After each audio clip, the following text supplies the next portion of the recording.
Qué bueno. ¿Cómo lo pasaron para Acción de Gracias o Thanksgiving? Bien, el pavo estuvo delicioso, me imagino.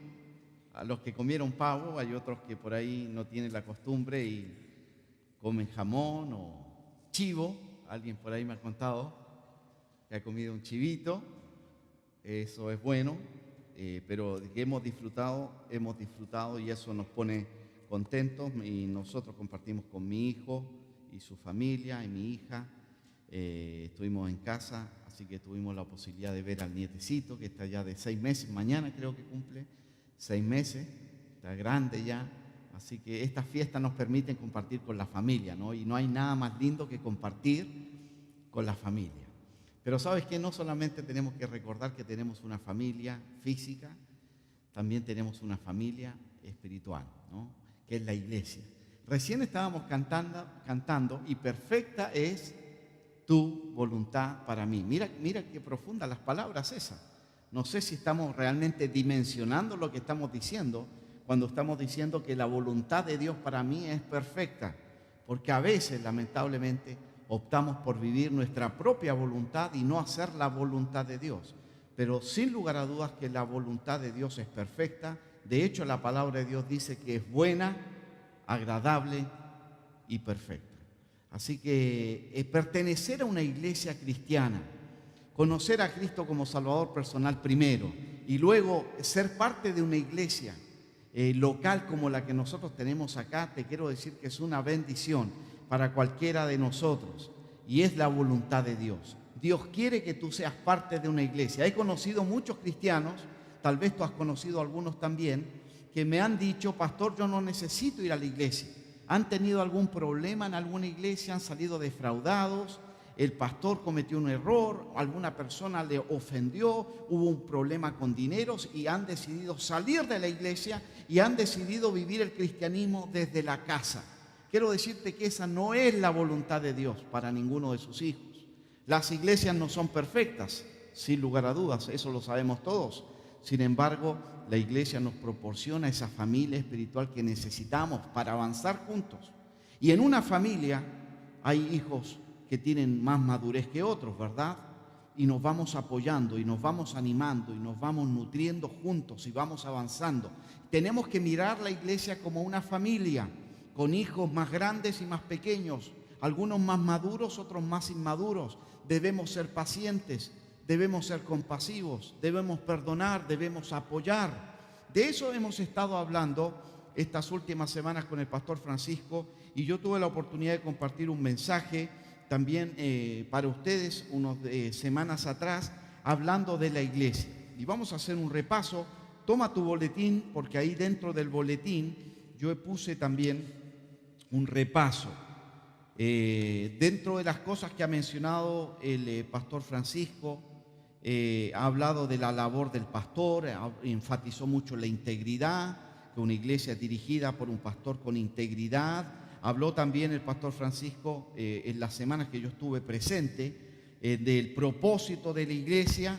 Habló de que la iglesia debe generar actitudes espirituales, debe motivar a la obediencia, la iglesia debe motivar a la humildad, debe motivar al amor, debe motivar a la unidad, debe motivar al servicio, dentro de las cosas que el pastor nos ha compartido. Ahora, nosotros la semana antepasada, o hace 3 semanas ya, cuando les compartí la palabra de Dios, estuvimos hablando del origen de la iglesia. ¿Se recuerdan? Hablamos del origen y yo lo puse ahí en sus boletines, lo coloqué un poquito más pequeño, pero ese día recuerden que yo no pude terminar el mensaje, entonces por eso quiero recordarles un poquito de qué hablamos ese día. Pero hablamos del origen de la iglesia. Qué importante recordar cómo la iglesia comenzó. Y hablamos, dentro de los orígenes, hablamos de la institución de la iglesia, instituida por el mismo Señor Jesucristo. Él instituyó la iglesia y es la iglesia de Cristo. Recuerden que Él dijo: yo edificaré mi iglesia. Y yo edificaré mi iglesia. La institución de la iglesia fue por el mismo Señor Jesucristo. Hablamos también ese día, hablando del origen de la iglesia, hablamos del incremento que experimentó la iglesia. La iglesia creció exponencialmente de unos pocos hombres que seguían al Señor a 120 que estaban reunidos en un lugar, en un aposento alto.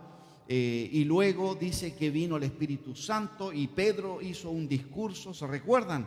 Un discurso poderoso, una predicación del Evangelio, y la palabra de Dios dice que fueron 3.000 aproximadamente los que recibieron al Señor y se sumaron a la iglesia, así que ya estamos hablando de cifras de cientos de personas que pertenecían a la iglesia, aunque la iglesia estaba recién naciendo, tenía un impacto importante y tenía un incremento exponencial. Y también hablamos de la incorporación de los gentiles a la iglesia, hablando del origen de la iglesia, porque originalmente la iglesia se componía solo de judíos, no de nosotros, de personas que no somos judíos. Pero en el capítulo 10 del libro de Hechos,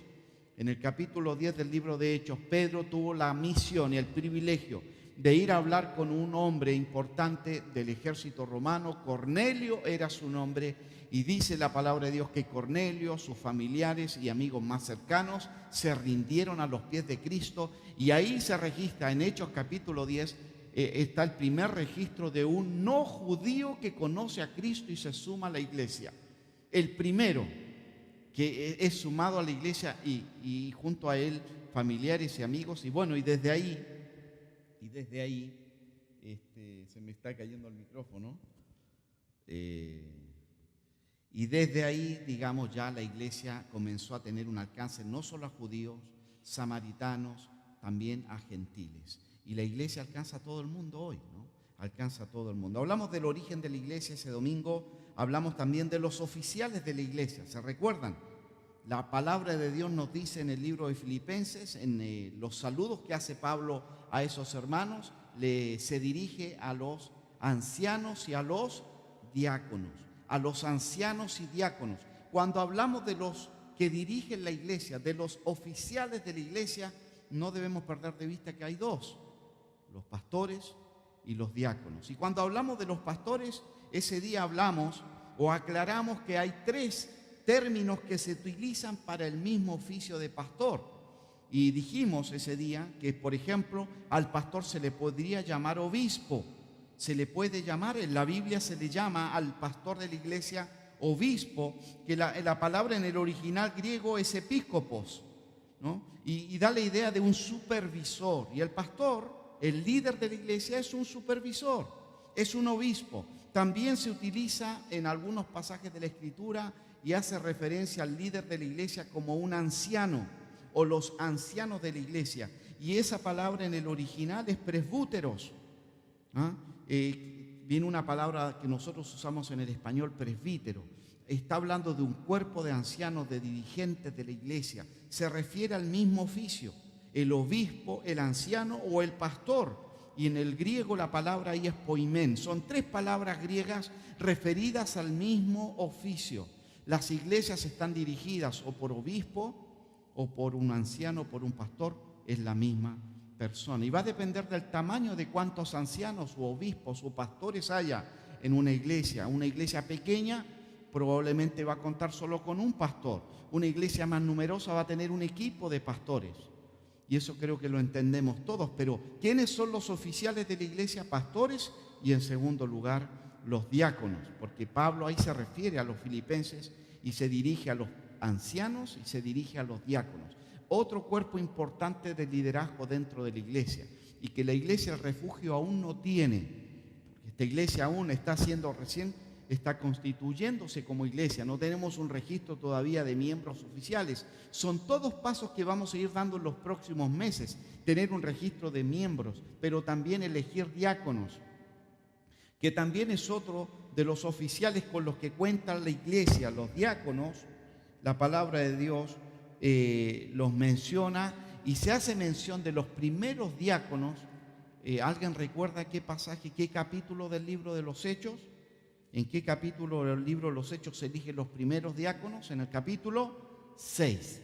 En el capítulo 6. Y hablamos un poquito respecto a eso, de un conflicto interno que hubo en la iglesia primitiva, que llevó a que los apóstoles, los líderes de la iglesia, decidieran elegir a un grupo de hombres que tenían ciertas características.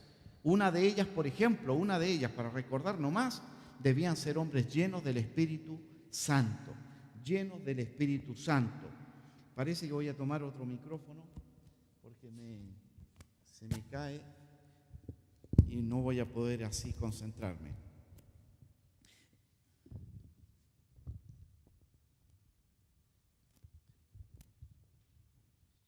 Y voy a apagar este otro, ¿ya? Ok. ¿Se me escucha? Ok. Si no, vamos a estar todo el rato preocupados por eso. Perfecto. Entonces estamos hablando de los diáconos. Capítulo 6 de Hechos. La primera vez que se eligen diáconos. Se elige un grupo de hombres llenos del Espíritu Santo, de buen testimonio. Y bueno, eligieron a varios. Dentro de ellos estaba Esteban, por ejemplo.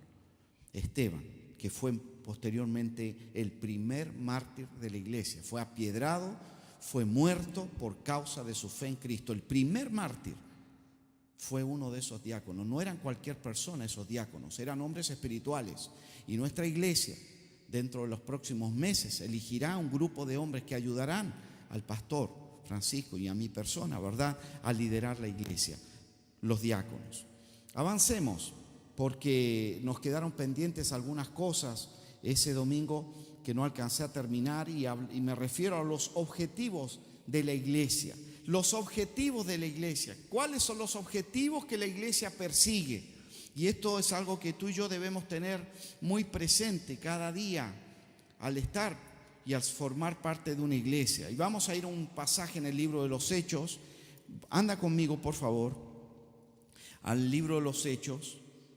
De paréntesis, si tú quieres saber cómo era la iglesia primitiva, la primera iglesia, tienes que ir al libro de los Hechos, porque el libro de los Hechos nos relata los eventos, toda la historia de cómo comienza la iglesia, cómo se desarrolla la iglesia. Y nosotros queremos parecernos a esa iglesia, debemos parecernos a esa iglesia. Ese debe ser nuestro objetivo, ser lo más parecido a la iglesia a la que lideraban los apóstoles. Y en el capítulo 2 vamos a encontrar algunos de los objetivos que la iglesia debe perseguir. Vamos a leer desde el versículo 42, ¿ok?, en adelante. Así que les doy tiempo para que lo busquen. Después de los evangelios está el libro de los Hechos, en el capítulo 2, y vamos a leer desde el versículo 42, 41, ¿les parece? Desde el 41 en adelante. Esto ocurrió inmediatamente después de que se convirtieran 3,000 personas, después de una predicación de Pedro. Y dice el versículo 41, así que los que recibieron la palabra fueron bautizados,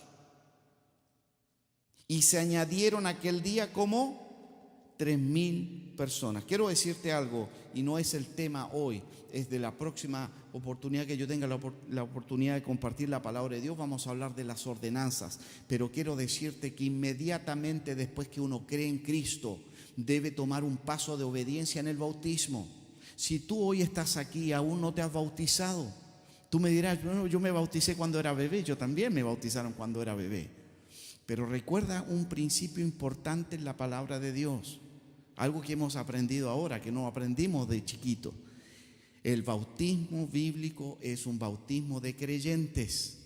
Por lo tanto, un bautismo de un infante no tiene sentido, porque un infante pequeño no puede creer, porque no tiene aún comprensión de las cosas. Cuando a mí me bautizaron, a mí no me preguntaron, a mí me tiraron un poquito de agua en la cabeza. El bautismo bíblico es siempre para creyentes, es decir, personas que voluntariamente han decidido creer y invitar a Cristo a su corazón para que sea el Salvador personal. Si tú has recibido a Cristo y no te has bautizado, vamos a hablar con el pastor Francisco, porque en los próximos domingos necesitamos hacer un bautismo, porque eso es lo que hicieron. Estamos hablando de la iglesia y cómo se conducía la primera iglesia, y aquí es muy claro la enseñanza, y dice que los que fueron y los que recibieron la palabra fueron bautizados y se añadieron a la iglesia como 3,000 personas. Versículo 42, ¿qué dice? Y perseveraban en la doctrina de los apóstoles. Vamos a detenernos ahí porque encontramos aquí el primer objetivo de la iglesia. ¿Sabes cuál es? Brindar conocimiento o conocer de Dios. Si hay algo que tú y yo no teníamos cuando vinimos a Cristo, era conocimiento. Yo creo que todos nosotros tenemos que identificarnos con una palabra: ignorancia. Ignorancia. Vinimos a Cristo ignorantes de tantas cosas.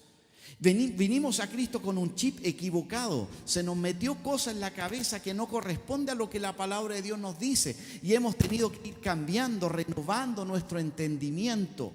Si hemos conocido algo, lo conocíamos equivocado. En muchos casos lo ignorábamos todo. Hemos llegado a Cristo y hoy necesitamos algo muy importante que estos cristianos entendieron en la iglesia primitiva, y es la importancia de conocer. Y dice aquí clarito que perseveraban en la doctrina de ¿quiénes? De los apóstoles. Nosotros tenemos aquí en este libro, la palabra de Dios, la doctrina importante. No son meras páginas con letras. Quiero que cada uno de nosotros entienda el valor que tiene este libro y la importancia que tiene que cada uno de nosotros persevere en aprender, en conocer. Nuestra iglesia va a proporcionar instancias para enseñar la palabra de Dios. Pero como yo lo he mencionado varias veces, y seguramente el pastor Francisco también lo ha dicho, venir a la iglesia y recibir un mensaje una vez por semana el día domingo, por más bueno que sea el mensaje, quiero decirte que sería como ir a un buffet, lo he dicho antes, ¿no? Y el buffet chino ahí, comer mucho, ¿verdad? Comer un montón. Y después el resto de la semana no comer absolutamente nada. Nos haría mal a cada uno de nosotros. Todos nosotros tenemos una dieta de alimentación diaria. Algunos comen 3 comidas diarias, otros 4 comidas diarias. Yo no sé cómo es tu rutina. Cada familia es distinta, cada organismo es distinto. Pero por lo menos, aquí todos los que estamos acá comemos por lo menos una vez al día. No me imagino a alguien aquí que no coma durante todo el día. Si yo no como, ¿sabes lo que me pasa? Esto me comenzó ahora que ya me puse más viejo. Si yo no como, me da una jaqueca horrible. Cuando yo era joven, a los 20 y tantos años, había días que no comía ni desayuno, ni almuerzo, ni 11, decimos en Chile, ni cena, nada. Y no me pasaba nada. Pero hoy en día, si llego a mediodía sin haber comido, me comienza un problema, un dolor fuerte, una jaqueca muy fuerte, una migraña. Por lo tanto, necesito comer. Mi organismo me está pidiendo comida y de repente me pide demasiado, porque mire cómo estoy ya. Pero bueno, ese es otro problema. Lo que le quiero decir es lo siguiente. Si usted necesita y su organismo necesita alimentarse todos los días, nuestro organismo espiritual también lo necesita. No le alcanza una alimentación semanal, ni 2 alimentaciones semanales. Usted y yo necesitamos perseverar, necesitamos conocer. Es uno de los propósitos de la iglesia. Lo vamos a brindar aquí en la iglesia. Pero usted también, al igual que usted con sus hijos le fue enseñando cómo comer, al comienzo les dábamos el alimento en la boca a nuestros hijos, ¿no? Nosotros tenemos unos chiquititos todavía de 4 años. Hasta hace poco tiempo todavía le teníamos que ayudar porque si no quedaba todo enchastado así, lleno de comida. Pero ahora llegó un punto donde nos dijo no, y él toma la cuchara, ahora come solo. Nosotros como padres vamos preparando a nuestros hijos para que vayan experimentando un desarrollo. En la iglesia nosotros vamos a procurar hacer exactamente lo mismo, ayudar al nuevo convertido para que vaya avanzando. Al comienzo necesitará mucha atención y ayuda y asistencia, pero llegará el momento donde tú puedas prepararte la comida solo, y eso es lo que esperamos de cada uno de ustedes, que cada día sienta el deseo usted de abrir la palabra de Dios y leer un pasaje de la Escritura e irse a su trabajo meditando en ese pasaje, orando, dándole vuelta a ese pasaje. Esa es comida espiritual. Eso va a nutrir tu vida, eso te va a fortalecer, eso te va a ayudar a desarrollar, a crecer, a madurar espiritualmente. De lo contrario, ¿qué va a suceder? Vas a ser siempre un niño en la fe, inmaduro, débil, expuesto a cualquier problema. Es el típico cristiano que cuando haya algún problema en la iglesia se va, y se va ofendido y se va para siempre. No tuvo la madurez Por eso hay tantos conflictos en las iglesias. ¿Sabes cuál es la razón? Inmadurez, falta de conocimiento de la palabra de Dios, falta de nutrición. Por lo tanto, esta iglesia primitiva tenía objetivos claros y uno de ellos era enseñar, como lo hemos puesto acá, conocer, ¿no? Conocer. Mira lo que dice un pasaje en 2 Pedro, dice: antes bien, creced en la gracia y el conocimiento de nuestro Señor y Salvador Jesucristo. Esto lo escribe Pedro, el apóstol Pedro, y dice: ustedes deben crecer en la gracia y el conocimiento de nuestro Señor y Salvador Jesucristo. 2 Pedro 3:18. Así que es muy importante. Quiero mencionarte brevemente 4 razones por las cuales es importante conocer la palabra de Dios. Breve, 4 razones. Las primeras las tienes que anotar, la última te la di. Primero, porque es confiable la palabra de Dios. La palabra de Dios es confiable. ¿Sabes por qué dice 2 Timoteo 3:16? Toda la escritura es inspirada por Dios. Mira el privilegio que tú y yo tenemos. Tenemos un libro en nuestras manos que originalmente fue inspirado por el mismo Dios, por Dios. ¿Cómo no vamos a querer leer, estudiar, aprender, memorizar, meditar, estudiar este libro maravilloso, la palabra de Dios? Es confiable porque es inspirado por Dios. Lo tratan de atacar, lo tratan de destruir, de desacreditar este libro por siglos. Hay regímenes, ¿verdad?, autoritarios en el mundo que han eliminado han tratado de eliminar este libro. No lo puede leer la gente, lo prohíben, lo queman. Históricamente ha sucedido, pero de alguna manera siempre la palabra de Dios se las arregla y siempre llega a la gente y gente se convierte y es transformada. El poder de la palabra de Dios. ¿Por qué es importante conocer la palabra de Dios? Porque es confiable. En segundo lugar, porque me corrige.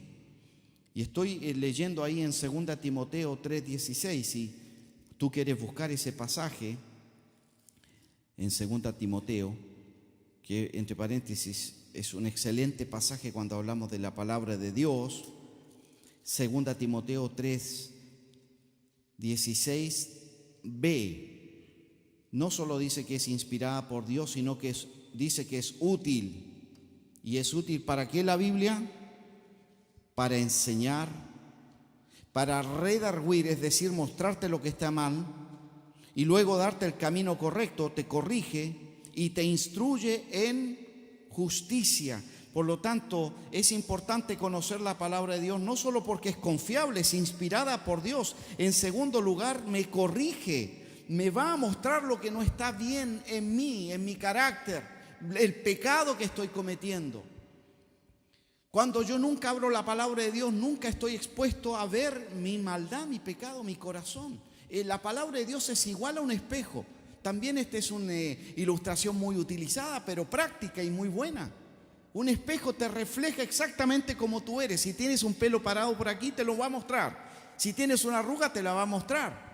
Si tienes un poco sucio aquí, te lo va a mostrar el espejo. La Biblia es un espejo. Tú lo lees y te muestra, mi manera de hablar no es la correcta, mi manera de pensar no es la correcta, esa actitud que tuve no fue correcta. Es un espejo. Por lo tanto, la Biblia te va a ayudar, te va a corregir. Por eso es importante gastar tiempo en la palabra de Dios. En tercer lugar, la palabra de Dios la debo conocer. Otra razón es porque me capacita la palabra de Dios, me prepara la palabra de Dios. ¿Me capacita para qué? Y aquí lo dice el versículo 17 de 2 Timoteo 3. Dice que con el fin de que el hombre de Dios sea perfecto, enteramente preparado ¿para qué? Leamos esa parte juntos. Enteramente preparado ¿para qué? Para toda buena obra. Usted quiere obrar, usted quiere servir al Señor, usted quiere hacer algo aquí en la iglesia, el refugio, usted necesita, porque el conocimiento de la palabra de Dios le va a capacitar a usted para poder servir a Dios. Va a haber una persona que se va a acercar a usted y le va a pedir un consejo, y usted va a necesitar conocer la palabra de Dios. Va a haber una persona que se va a acercar a usted y le va a plantear un problema, y usted va a necesitar el consejo de la palabra de Dios. Por lo tanto, es muy importante conocer la palabra de Dios, porque es confiable, es inspirada por Dios, me corrige, me capacita. Y aquí está la respuesta, ustedes la tienen, pero vamos a ir a ese versículo. Me cuida también. La palabra de Dios tiene una capacidad de cuidarnos, de protegernos. ¿En qué sentido? Y Efesios lo dice, Pablo, escribiendo a los Efesios ahí en el capítulo 4, nos habla de un cuidado importante. Y leamos el capítulo 4 de Efesios.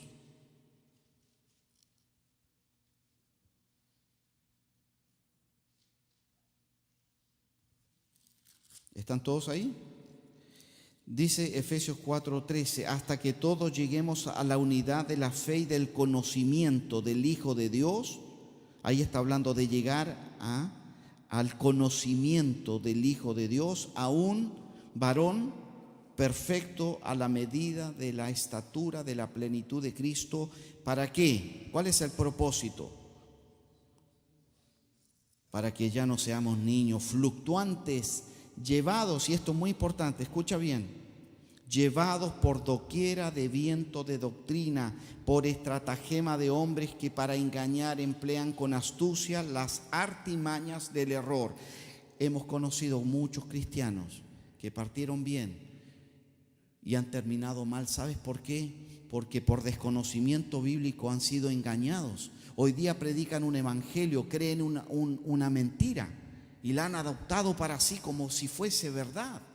¿Cómo no lograron percibir que era una mentira? Por desconocimiento de la palabra de Dios. El conocimiento de la palabra de Dios me cuida a mí, cuida a mis hijos y a mi familia de no caer en el error.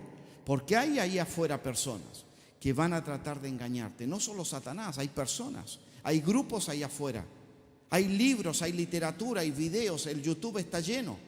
Es fácil confundirse. Necesitamos conocer la verdad. ¿Cuál es uno de los objetivos de la iglesia? El conocer. En segundo lugar, compartir. Y vamos a avanzar y vamos a volver a Hechos. Vamos a volver a Hechos capítulo 2. Hablamos de conocer. En segundo lugar, hablemos de compartir. Y volvemos a Hechos capítulo 2 y vamos a leer algunos versículos. Por ejemplo, el versículo 42, en la parte B de ese versículo, dice que perseveraban en la comunión unos con otros, en el partimiento del pan y en las oraciones. Versículo 43, y sobrevino temor a toda persona, y muchas maravillas y señales eran hechas por los apóstoles. Todos, no algunos, todos los que habían creído estaban juntos y tenían en común todas las cosas. Versículo 46 dice, y perseverando unánimes cada día en el templo y partiendo el pan en las casas, comían juntos con alegría y sencillez de corazón. Aquí está hablando de otro de los objetivos de la iglesia, no solo brindar conocimiento, sino también oportunidades para que la gente pueda compartir, conocerse, estrechar lazos, ser amigos. Mira, hay un pasaje en los Salmos. El salmista decía lo siguiente, escucha bien: compañero soy yo de todos los que temen, compañero soy yo de todos los que te temen y guardan tus preceptos. Compañero soy yo de todos los que te temen y guardan tus preceptos. Lo decía el salmista esto. ¿Qué quiere decir esto? Que de repente nosotros estamos más dados a desarrollar vínculos y relaciones y amistades con gente que no conoce al Señor. Ahora, no me malinterpretes. Yo creo y soy un convencido, no como hay algunos que piensan distinto, que un cristiano no debe perder vínculos con gente que no conoce al Señor, porque ¿cómo vamos a compartirles de nuestra fe en Cristo? ¿Cómo vamos a alcanzarlos con el amor del Señor? ¿Cómo vamos a mostrarles que hay un Jesucristo que es el camino, la verdad y la vida? Pero cuando nosotros todo el tiempo lo invertimos con personas que no conocen al Señor y no dedicamos tiempo a estrechar lazos con personas que aman al Señor, que conocen al Señor, que comparten nuestra fe, que guardan los preceptos de Dios y temen a Dios, estamos en un error. La iglesia te proporciona esa posibilidad. Y déjenme decirles algo, y se los digo con sinceridad, siento yo que nos falta avanzar en este sentido. Nos falta avanzar en este sentido, y quiero pedirles a ustedes y exhortar a cada uno de ustedes que aprovechen las oportunidades en las que estamos juntos para hablar, para conocerse. Invítense unos a otros a comer, a compartir. Eso va estrechando lazos, porque la palabra de Dios dice aquí claramente en Hechos capítulo 2 que todos perseveraban unánimes, todos juntos, compartían, comían, charlaban, se reían, desarrollaron un vínculo de hermandad tan grande, tan grande. Y siento que es un aspecto en el que debemos nosotros avanzar y desarrollarnos mucho más. Pablo escribió a los hermanos que estaban en Filipos, y está la carta a los filipenses. Y mira lo que él les escribe Pablo a estos hermanos. Les escribe desde la cárcel y les dice: solamente, hermanos, a la distancia, Pablo les escribe y les dice: compórtense como es digno del Evangelio, para que, o sea que vaya a veros o que esté ausente, oiga de vosotros. ¿Qué cosa quería escuchar Pablo? Que estaban firmes en un mismo espíritu, combatiendo unánimes por la fe del Evangelio. Filipenses 1:27. Mira el deseo que tenía Pablo, que si escucho de ustedes, hermanos, en Filipos, en esa ciudad, estando él preso, lo único que quiero escuchar es que están firmes, unánimes, combatiendo por la fe del Evangelio. ¿No sería maravilloso que cualquier persona de cualquier lugar del mundo que escuchara de la iglesia El Refugio, escuchara, sabes que esos hermanos están siempre unidos, unánimes, combatiendo juntos por la fe del Evangelio? ¿No sería nada más hermoso? No rompamos la unidad, estrechemos lazos, unámonos, somos una familia en Cristo. Ese que tienes al lado, mira la persona que tienes al lado. Bueno, capaz que es tu señora. Ya, para el otro lado, a lo mejor es tu hijo, tu hija. Ya, ahora mira para adelante, le ves la cabeza nomás, pero bueno, esa persona probablemente ya no pertenece a tu círculo familiar. Date vuelta y mira a la persona que está atrás un momento. Esa persona que está ahí, ese es tu hermano, esa es tu hermana en Cristo. Te voy a decir algo bien fuerte esto, Es triste decirlo, pero es así, es una verdad bíblica. La Biblia dice que el que tiene a Cristo tiene la vida, el que no tiene a Cristo no tiene la vida. Hay familiares nuestros que no tienen a Cristo, a los cuales queremos, amamos, que si van sin Cristo y parten de este mundo, no los veremos nunca más, ¿sabes? ¿Sabes que el vínculo entre un hermano en Cristo puede ser un vínculo mucho más duradero que un vínculo con un padre, con un hijo, con un hermano? Porque si ese padre, ese hijo o ese hermano no conocen a Jesús y rechazan el Evangelio, no les veremos. Pero aquel que conoció a Cristo sí, y le veremos por la eternidad. Así que este vínculo que nosotros tenemos no comenzó y tiene un fin, es eterno. Vamos a estar juntos por la eternidad. Debemos valorar ese vínculo mucho más. Vamos a avanzar. Y estamos hablando de los objetivos de la iglesia. Hemos hablado de conocer, hemos hablado de compartir, de cuidar. También la iglesia tiene como objetivo el cuidado. Debemos cuidarnos unos a otros, estar atentos a las necesidades que tienen unos a otros. Y lo dice el versículo 45 de Hechos 2, lo leemos. Dice, y vendían, dice, sus propiedades, vendían sus bienes y los repartían a todos según sus necesidades. o las necesidades de cada uno. El capítulo 4 nos muestra también esto mismo, lo vuelve a repetir. Fíjense, Hechos 4, versículo 34 al 37, dice: así que no había entre ellos ningún necesitado, porque todos los que poseían heredades o casas las vendían y traían el precio de lo vendido. ¿Y qué hacían? Lo ponían a los pies de los apóstoles y se repartía a cada uno según su necesidad.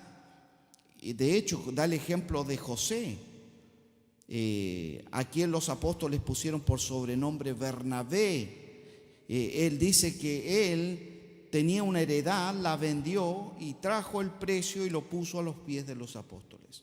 ¿De qué estamos hablando acá? Del cuidado, de la preocupación, de suplir necesidades prácticas. ¿Por qué había gente que no tenía que comer?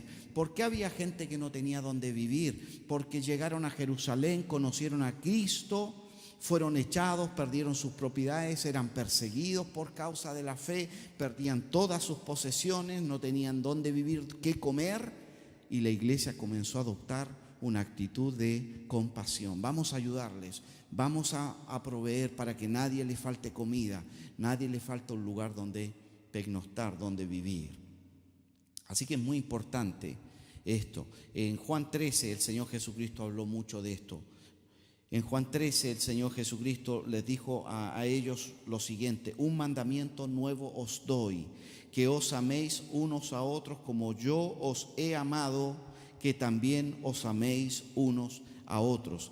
Juan 13:34. ¿Cómo amó el Señor Jesucristo a cada uno de nosotros?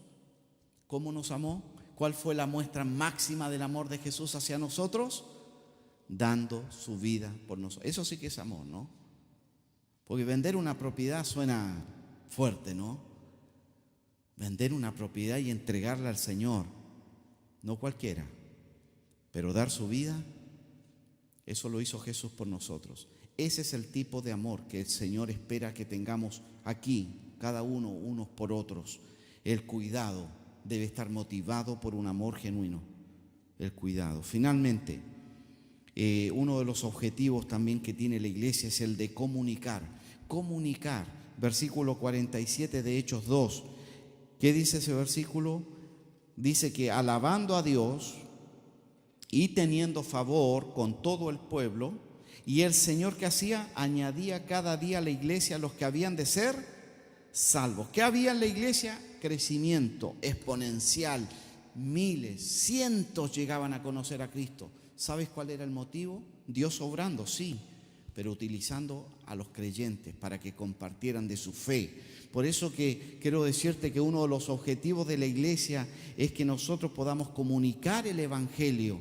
Piensa por un momento cuántas personas tú tienes en tu círculo familiar nomás que no conocen a Jesús. ¿Sabes qué? Yo le he contado mi testimonio, pero mi mamá conoció a Cristo en el 76, fue la primera. Y mi mamá tenía una cuñada que le hablaba del Señor, la tía Luisa, falleció, está con el Señor la tía. Pero ella le hablaba a mi mamá y a mi mamá le molestaba. Yo varias veces la escuchaba a mi mamá decirle: ya Luisa, córtala con eso, ¿no? Mi mamá se molestaba. Mi mamá aferrada a su fe católica y cosas, y bueno, y la reprendía a mi tía, pero mi tía era insistente. Pero mi tía tenía una motivación detrás, ¿no? Amor genuino, una preocupación real. Si a ti realmente te preocupan tus familiares, amigos, vecinos, compañeros de trabajo, de estudios, tú tienes que compartirles de Cristo. Tienes que hablarles del Salvador. Tienes que hablarles del peligro de morir sin Cristo y de la oportunidad que Jesucristo nos brinda de darnos perdón y salvación. Eso no lo podemos callar. No lo podemos callar. En el sur de Chile hubo unos años atrás una lluvia torrencial muy fuerte, desbordó ríos y destruyó muchas carreteras. Hubo una imagen que la podemos ver en YouTube, la puedes encontrar. Hubo una ruta en la noche que se cortó por un río, un puente se rompió y quedó una caída, ¿verdad?, muy pronunciada. Resulta que algunos vehículos, sin saberlo, en la oscuridad cayeron. Algunos sobrevivientes lograron escalar y subir a la ruta, y en la desesperación de la oscuridad, cuando los vehículos venían, había lluvia, estaba oscuro, hacían señas para que la persona se detuvieran. Algunos lograban detenerse, otros no lograban ver las señales, las ignoraban y cayeron. Hubo varias víctimas fatales en esa tragedia. Eso es un poco de lo que estamos hablando aquí. Tú ves a tu familiar que va camino a un precipicio de muerte, y no muerte física solamente, muerte eterna. Pero tú no estás ahí para decirle: hey, detente. Escúchame, vas camino a la perdición. Necesitamos tomar acción, necesitamos tomar acciones, necesitamos tomar resoluciones. No solo invitarlos a la iglesia, es muy bueno invitar a la gente a la iglesia, y yo te quiero animar. Sería maravilloso que cada domingo acá haya personas porque fue invitada por alguien aquí. Te animo a hacerlo, pero también tú tienes la oportunidad de contarles lo que Jesús hizo contigo y hablarles del Señor. Vamos a terminar con una palabra de oración. Cerrando nuestros ojos al terminar, hemos hablado de algunos de los objetivos que tiene la iglesia. Primero hablamos de conocer. ¿Cómo está tu conocimiento de la palabra de Dios? ¿Cuánto tiempo estás invirtiendo en leer, estudiar, memorizar la palabra de Dios? Tal vez necesitas hoy tomar una decisión. Aunque ya falta poco para terminar el año y vendrán resoluciones de un nuevo año, aún falta un poco más de un mes. Tiempo suficiente para enmendar el rumbo si es que no ha sido el mejor durante el año 2017. Ahí donde estás, solo ora a Dios. Tal vez necesitas hacer un sacrificio mayor para compartir con tus hermanos en Cristo, un mayor compromiso, mayor fidelidad, para mostrar cuidado. Pero también a lo mejor necesitas también una mayor decisión en comunicar la fe a otros que no conocen a Jesús. Sea cual que sea la situación, yo te animo a orar ahora un momento y a decirle a Dios: Señor, ayúdame.